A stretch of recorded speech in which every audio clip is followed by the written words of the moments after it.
70 லட்ச ரூபாய் மதிப்புள்ள கார், 300 பவுன் நகை, கிட்டத்தட்ட 2,4 கோடி ரூபாய் மதிப்புள்ள பொருள். இது எல்லாத்தையும் தாண்டி ஆசாசியா வளர்த்து பார்த்து பார்த்து கல்யாணம் பண்ணி வச்சா கடைசியா இப்படி ஒரு உருக்கமான ஆடியோங்க. என்ன மன்னிச்சிருங்க அப்பா, என்ன மன்னிச்சிருங்க அம்மா. என்னால நீங்க படுற வேதனை எனக்கு புரியுது.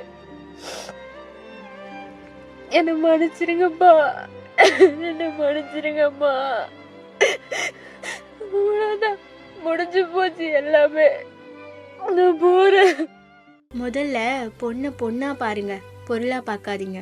இந்த பொண்ணை கல்யாணம் பண்ணா இவ்ளோ பொருள் செய்வாங்க அப்படிங்கறத தாண்டி இந்த பொண்ணோட நம்ம வாழ்க்கையை ஷேர் பண்ணா சந்தோஷமா இருக்குமான்னு பார்த்து திருமணம் பண்ணுங்க. வாழ்க்கையில பணம் ரொம்ப முக்கியம்தான், ஆனா பணமே வாழ்க்கையா இருந்துடக்கூடாதுங்க. பெரிய இடத்துல நம்ம பொண்ணை கல்யாணம் பண்ணி கொடுத்தா பொண்ணை ராணி மாதிரி பார்த்துப்பாங்கன்னு பொண்ணு வீட்டுல நினைக்கிறாங்க. ஆனா ஏழையா இருந்தாலும் ராணி மாதிரி பார்த்துக்கிற பையனுங்களும் இந்த சொசைட்டில இருக்கிறாங்க அப்படிங்கிறது இங்க இருக்க நிறைய பேரண்ட்ஸ்க்கு தெரியறது இல்ல. Think about it.